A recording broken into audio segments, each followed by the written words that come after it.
Bom dia, mais uma manhã com Deus, priorizando a palavra de Deus, e nesta manhã do dia 24 de maio, nós vamos meditar de Jó, do capítulo 32 ao capítulo 34, e que a paz do Senhor encha o teu coração nesta manhã. Vamos a um momento diferente hoje no livro de Jó. Porque até então nós tínhamos a palavra de 3 amigos de Jó. E Jó sempre rebatendo essas palavras, não é? E agora nós vamos, como eu falei ontem, ter mais uma figura, que é a figura de Eliú. Eliú, que era o mais novo, né, entre ali os amigos de Jó. E devido à tradição, ele ficaria calado, né, aguardando a manifestação dos demais. Como chegou um determinado momento, os 3 amigos de Jó já tinham falado de tudo, já tinham se calado diante dos argumentos de Jó, eles não têm mais o que falar, né? No fundo, eles acham que Jó está escondendo alguma coisa, que Jó pecou e por isso veio todo esse sofrimento. E Jó tenta com todas as suas forças, né, proclamar a sua integridade, dizer, reforçar, né, não aceita os argumentos dele. Então, nós podemos ver que no fundo, eles consideram, né, que Jó se acha até mesmo superior a Deus. E aí Eliú vai falar agora, irado, com a fala dos demais irmãos e principalmente com a fala de Jó, que tudo rebatia.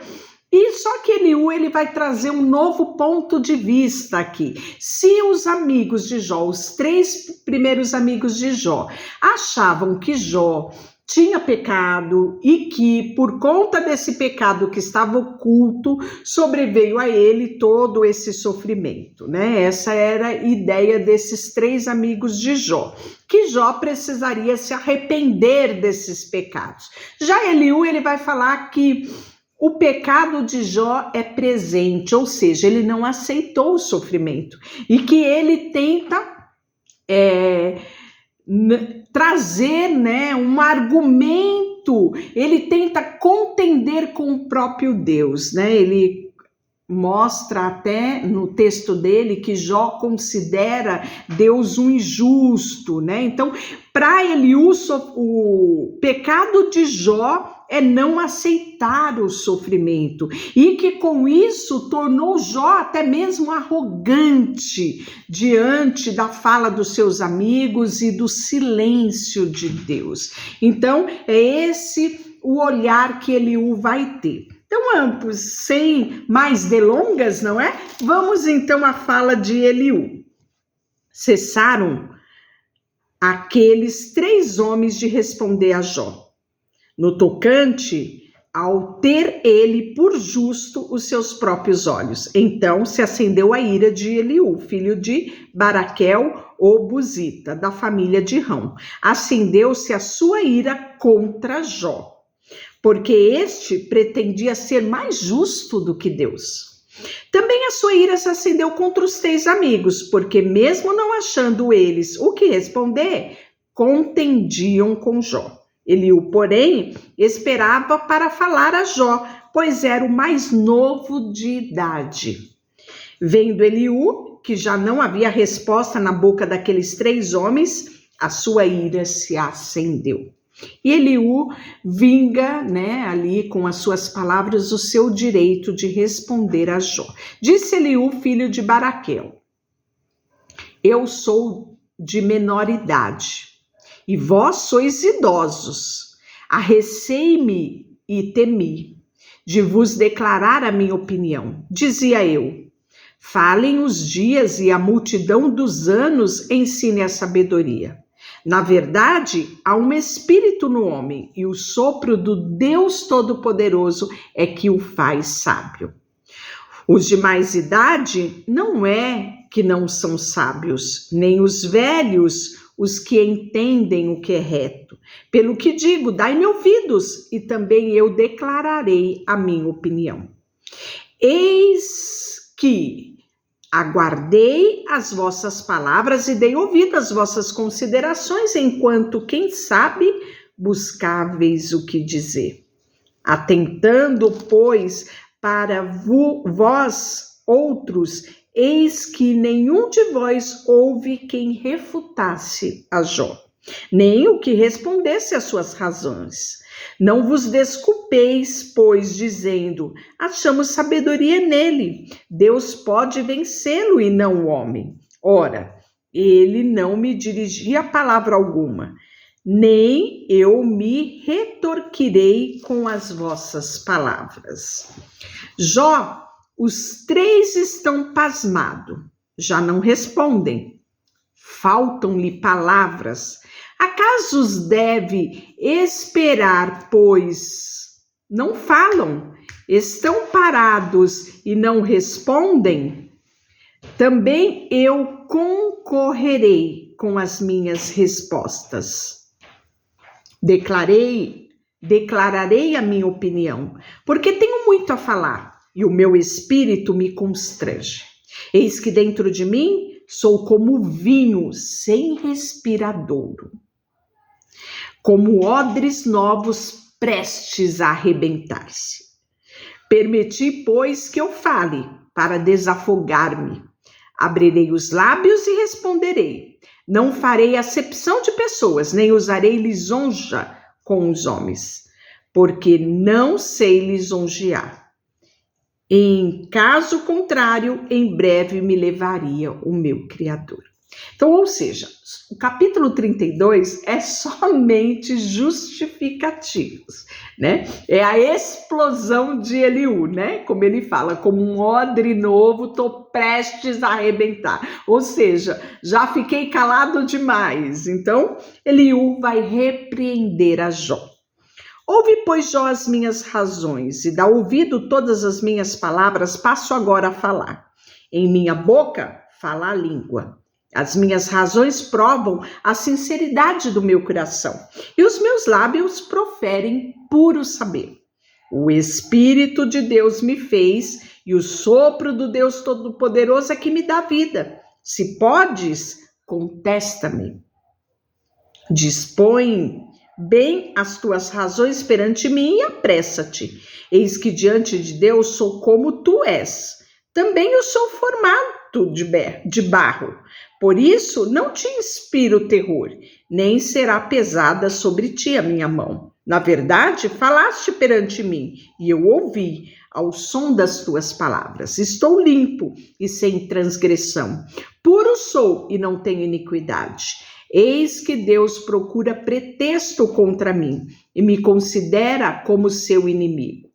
Põe no tronco os meus pés e observa todas as minhas veredas. Nisto não tens razão. Eu te respondo, porque Deus é maior do que o homem.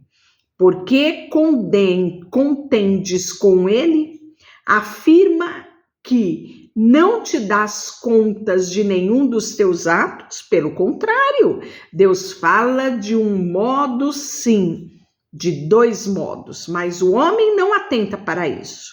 Em sonho ou em visão de noite, quando cai o sono profundo sobre os homens, quando adormecem na cama, então lhe abre os ouvidos e lhe cela a sua instrução, para apartar o homem do seu desígnio e livrá-lo da soberba, para guardar a sua alma da cova e na sua vida lhe passar pela espada. Também no seu leito é castigado com dores, com incessante contenda nos seus ossos, de modo que a sua vida abomina o pão, e a sua alma comida apetecível. A sua carne, que se via, agora desaparece. Os seus ossos, que não se viram, agora se descobrem. A sua alma se vai chegando à cova. Ou seja, ele está relatando aqui a situação, a penúria que Jó estava, né? Olha que interessante. A sua carne não se via, agora desaparece. Ou seja, ele está magro, só carne e osso. É o texto que fala aqui, olha. Os seus ossos não se via, agora se descobre, é visível, né? Então você começa aqui a olhar para esse texto e vislumbrar qual era o estado, né, de Jó. Se com ele houver um anjo intercessor, um dos milhares, para declarar ao homem o que lhe convém, então Deus terá misericórdia dele e dirá ao anjo: recline-o, para que não desça a cova, achei resgate. Sua carne te robustecerá com o vigor da tua infância, e ele tornará os teus dias o de juventude. Deveras orará a Deus, que lhe será propício. Ele com júbilo verá a face de Deus, e este lhe restituirá a sua justiça. Cantará diante dos homens e dirá: pequei, perverti o direito e não fui punido segundo o que eu merecia. Deus redimiu a minha alma, e de ir para a cova, e a minha vida verá a luz. Eis que tudo isso é obra de Deus, 2, 3 vezes para com o homem, para reconduzir da cova a sua alma e alumiar com luz dos viventes. Escuta, pois, Jó, ouve-me, cala-te e eu falarei. Se tens alguma coisa que dizer, responde-me, fale, porque desejo justificar-te. Se não, escuta-me, cala-te e ensinar-te-ei sabedoria. E aí Eliú vai justificar a Deus, como se Deus precisasse ser justificado. Disse mais Eliú: ouve, ó sábio, as minhas palavras, vós instruídos, inclinai os ouvidos para mim, porque o ouvido prova as palavras, como o paladar prova a comida. O que é direito, escolhamos para nós. Conheçamos entre nós o que é bom, porque Jó disse: sou justo, e Deus tirou o seu direito. Apesar do seu direito, sou tido por mentiroso. A minha ferida é incurável, sem que haja pecado em mim. Que homem há como Jó, que bebe a zombaria como água, e anda em companhia dos que praticam a iniquidade, e caminha com homens perversos? Pois disse: de nada aproveita ao homem o compadecer-se em Deus. Pelo que vós, homens sensatos, escutai-me, longe de Deus o praticar, ele a perversidade, o Todo-Poderoso comete o cometer de injustiça, pois retribui ao homem segundo as suas obras. O faz que a cada um toque segundo o seu caminho. Na verdade, Deus não procede maliciosamente, nem o Todo-Poderoso perverte o juízo. Quem lhe entregou o governo da terra? Quem lhe confiou o universo? Se Deus pensasse apenas em si mesmo e para si recolhesse o seu espírito e o sopro, toda a carne juntamente expiaria, e o homem voltaria para o pó. Se, pois, há em ti entendimento, ouve isso, inclina os ouvidos ao som das minhas palavras. Qual governaria o que aborrecesse o direito? E quererás tu condenar aquele que é justo e poderoso?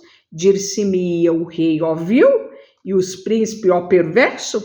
Quanto menos aquele que faz acepção das pessoas e dos príncipes, nem estima os riscos do mais pobre, porque todos são obra da sua mão. E de repente morre. À meia-noite os povos se perturbam e passam, e os poderosos são tomados por força invisível. Aos olhos de Deus estão sobre o caminho do homem e veem todos os seus passos. Não há trevas nem sombra. Assaz profunda, onde se esconde os que praticam iniquidade. Porque Deus não precisa observar por muito tempo o homem, antes de o fazer ir a juízo perante ele. E aí, nós podemos ver que ele continua, nessa defesa de Deus, Se ele aquietar-se, quem o condenará? Se encobrir o rosto, quem poderá contemplar? Seja um povo, seja um homem, para que o ímpio não reine e não haja quem iluda o povo. Se alguém diz a Deus: sofri, não pecarei mais, O que não vejo, ensina-me tu. Se cometi injustiça, jamais tornarei a praticar. A qual deve ele recompensar-te segundo tu queres o que não queres? Acaso deve ele dizer, escolhe tu e não eu? Declara o que sabes e fala? Os homens insensatos dir-me-ão sábio que me ouve. Jó falou sem conhecimento, e as suas palavras não há sabedoria. Tomara fosse Jó provado até o fim, porque ele respondeu como homem de iniquidade, pois o seu pecado acrescenta a rebelião. Entre nós, com desprezo, bate ele palmas e multiplica as suas palavras contra Deus. E aí nós vamos ver que Eliú, ficou muito tempo sem falar, amanhã ele vai continuar falando no capítulo 35. Deixa eu orar por você. Senhor, nesta manhã, colocamos diante de Ti o nosso coração, a nossa vida, tudo que temos e tudo que somos. Rendemos a Ti, em nome de Jesus. Amém. Deus te abençoe.